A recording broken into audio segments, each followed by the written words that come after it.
Welcome back, everyone. This is SeanThomas, and we're going to go ahead and end turn, moving into looks like autumn of the year 396.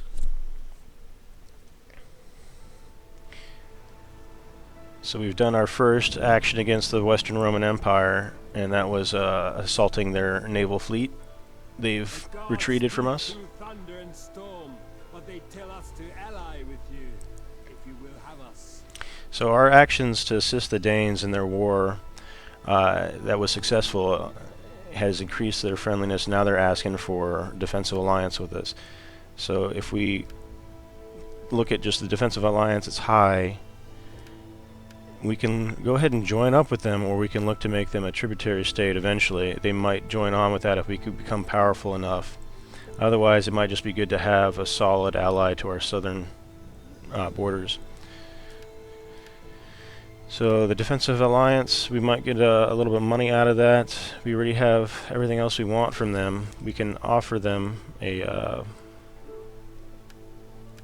military alliance straight out, but they're not having that just yet. So let's go ahead and take that defensive alliance. We're a little bit low on coin. They offered 300. Maybe they'll take 600. We'll try that. All right. So they weren't ready to sell their alliance for 600, but they were for 300.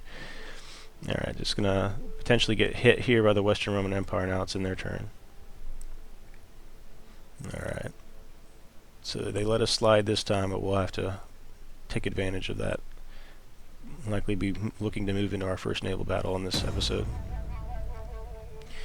Alright, so giving good account of himself, the king is proclaimed the victor and presented with a horn of mead, which he drinks in a single gulp. Truly a man to be respected. So we gained influence of +10 for Dag, and then trait gained diplomatic tone and contentment. So we've got a lot of happiness going on in our villages, which is important because we had taken a pretty big hit on the new land that had been conquered.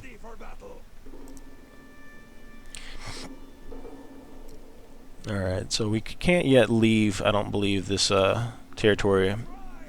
Let me just take a look to see what the results of us pulling out would be. -11, so we're going to hang out here a little bit longer. But we will go ahead and test our naval ability against the southern cities of West Roman Empire. This doesn't appear to be a walled city, and it looks like it's recently been sacked. So it's got -91 and then -9 as far as the happiness. So there might be some rebellion here. Looks like our Flemish neighbors have attacked there. We can go ahead and perhaps conquer.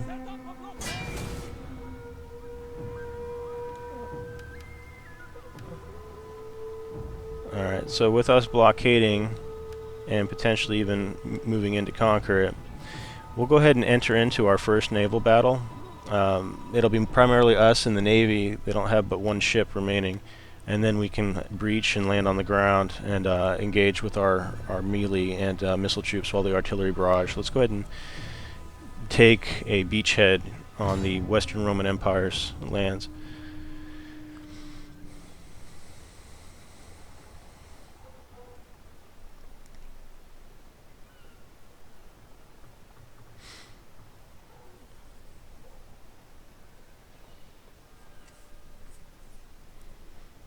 So if possible, we'll likely want to move into the harbor with the artillery ships, soften up their targets, and then move in with our melee and ranged. The ships don't carry the same quantity of troops generally, so we won't have much trouble with this battle. Let's wait one more turn to see. Okay, we got some dry. Nope. It looked like it was going to be dry. Alright. So we're going to just select and move them into placement. I want to have the remaining boats behind the artillery.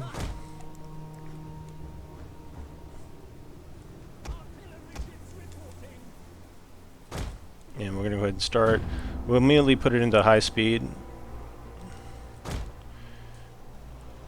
just to help move things along here. I'm going to group those by pushing the G key.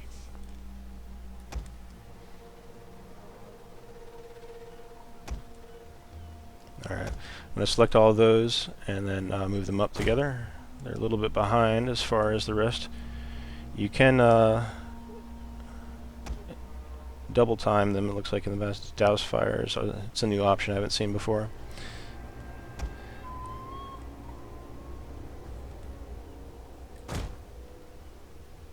Alright, so this is telling us we can land our ships over there. This will be where I want to bring our artillery ships up.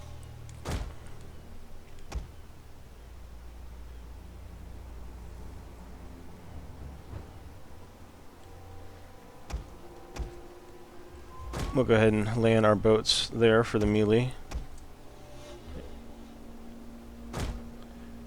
And here for that fella. General, I don't know if you're going to have a spot to sit, so we'll pull up right about there with the general. I'm going to take it out of speed in just a moment here as we open fire.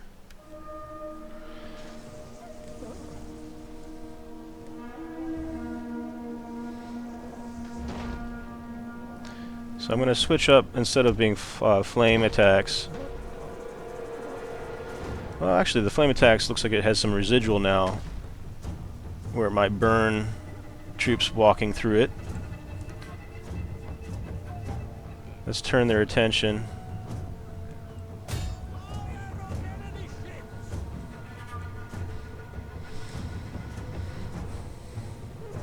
If we can soften up these troops quite a bit, it'll be just us rolling in and slaughtering the remainder of their force. Alright, so take a look at these fireballs.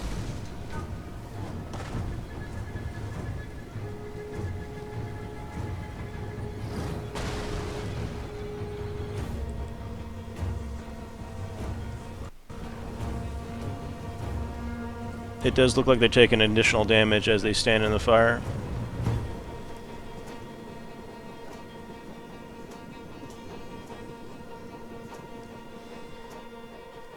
Enemy units have returned to the battle.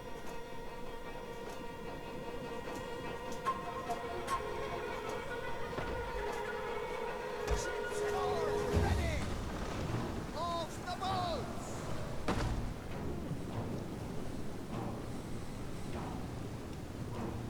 Missile warrior. Off the boats. Alright, so we're in trouble here with the cavalry, so let's break. Get our troops over here.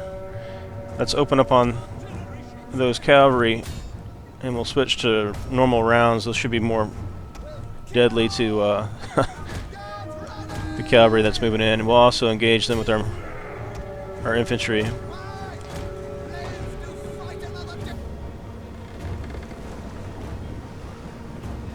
So they're light melee cavalry, so our infantry should be able to tear them up quite a bit. We'll go ahead and switch back to artillery. Get those artillery to fire on the general that's in the back over there. We might switch one of them over to focus on the ranged.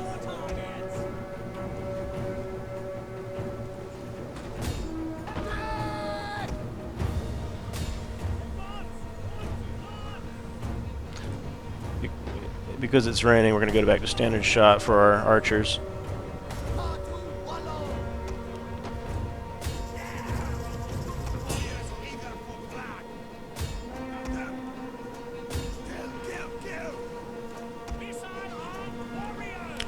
We also have some heavy shot options. These look like they might be pretty light armored spearmen, so let's take a little closer look.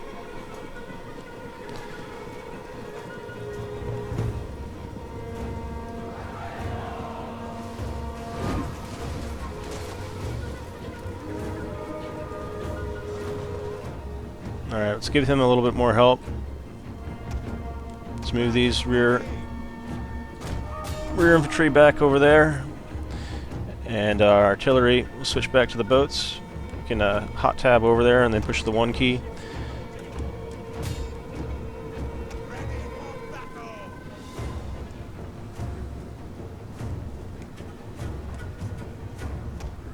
Looks like those archers are running from my melee, and I don't yet want to get too far away from the main battle. Going to bring the artillery back to fire on their general. Switch back to flame shots. Yeah, it doesn't look like we have the option to take control of the ships like we used to be able to.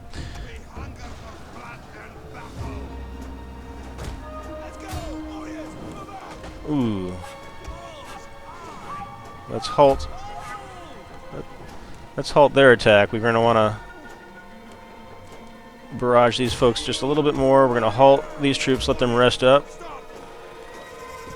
And there's no other further options, but as soon as they get closer, we'll engage them again. Alright, that should be enough for them. Attacking them from the rear now that they're running. They'll continue their route, and that causes the rest of them to rout as well. So the victory is ours, and we've got our beachhead. So we'll go ahead and end the battle. Picked up a few more achievements, Semper Fi and Boatman. Alright, so 93 losses, just slightly better than the Western Roman Empire has with 151. We did take the settlement, and hopefully we can repair our ships in harbor. Might have to repair a few buildings first.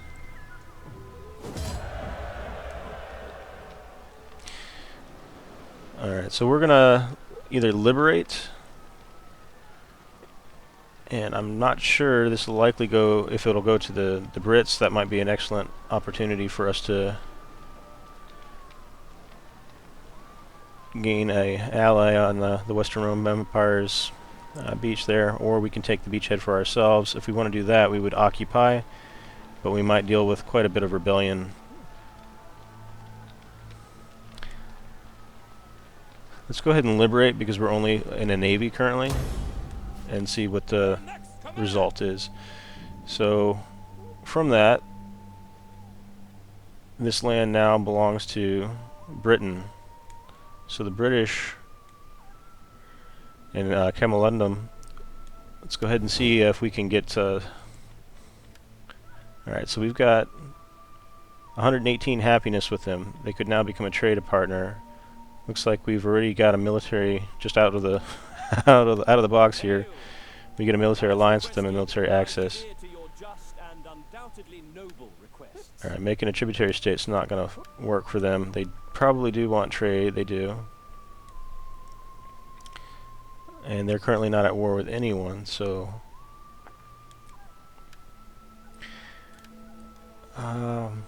let's go ahead and pick up the trade agreement, and they might be able to pay us a little bit. They're not too wealthy at the moment. They're going to reject our trade offer, but I think we can still pick it up for a little bit less. Let's go with 300, it's high, and 500, so it switched to moderate. So that was the first drop to moderate, so they should accept the 500. That gives us a little bit more money to keep our military actions going here. So because this city had been raised, I did want to have a beachhead, but now we've got an ally right there on the Western Roman Empire's doorstep, and it'll take a little pressure off of us when we engage. They also became an immediate military ally, and it looks like the Saxons are pushing into Lindum, so it might be good for us to look for another one of those Portland towns. If we switch to patrol, we will get some reinforcement range of +10. We could raid them, and we could also move back into our own lands. I'm thinking at this point, if we can recruit units, I think we need to get further in to our territory. You see the red border versus the blue. I'm going to sail back towards the Flemish over here in Flevum. And we're going to take a look at our objectives to see if that counted towards our... Alright, so we got 7 turns that we are asked to raid this region. Raid a settlement or trade route belonging to the following factions, Western Roman Empire. So we didn't actually get any benefit from attacking them in our objectives, but we did have our first battle with the Western Roman Empire, and it was successful, following the footsteps of the Flemish. Okay, taking a look at our new structure over here, we now have a granary, and it looks like we'll have to do a little bit more tacking to get to the next level there. We only have 2,000 in coin, but now we've got a healthy 762 on the rise. And we also have our troops positioning to take on the Saxons. And so to take on the Saxons, we'd have to cut south and then go against a walled city. So it's probably a good idea for us to look for improving to siege weapons of any kind if we could, so we could take on that walled city. Otherwise, we're going to be sitting outside it for a period. Alright, so if we look at recruitment options here, we're not going to get any siege options just yet. If we upgrade, we'll get onagers and Nordic bows. Cannot build, you have insufficient funds, so we're going to need a little bit more money. We'll pick it up next turn to get the wood carver. And that will give us the onagers we need. It'll also reduce public order by 2, which should be fine because we're rising pretty nicely there. And let's take a look at diplomacy. So we're trading with everyone that we can trade with. So you can't establish trade with the Caledonians because they don't have a port, and we're not landlocked. So in order to establish trade, they have to have a seaport, or they need to be touching our land, and that would enable for trade. Obviously, the seaports are by far the best for us here. And if we look at the gates, if you click on our faction, the Norsemen gates, you can see the happiness level. So this is us in yellow. The green indicates that these are our happy allies with us. Britain over here. And then the red indicates our Western Roman Empire enemies. So at this point we want to take a look at Rugians to see if or Danes rather, and see who they're upset with right now. They're not too crazy about the Saxons or the Rugians. If we click on the Jutes, you can see that they are happy with the Saxons. So if we were to go to war with the Saxons, it would upset the Jutes, but it would make the Danes happy. And then the Franks, we're doing, we've got a trade agreement with them, and they're slightly improving on our happiness. Us going to fight the Western Roman Empire gives us a little bit of a bump there, and as we continue that, we'll increase with them. So not too much more we can do right now with diplomacy to improve our situation. So with that, we'll move into the next round. I want to thank you all for watching. Mash that like button, subscribe, it's free to do so, and I'll continue to put out the content in these episodes as we continue our Norse campaign. Thanks for watching.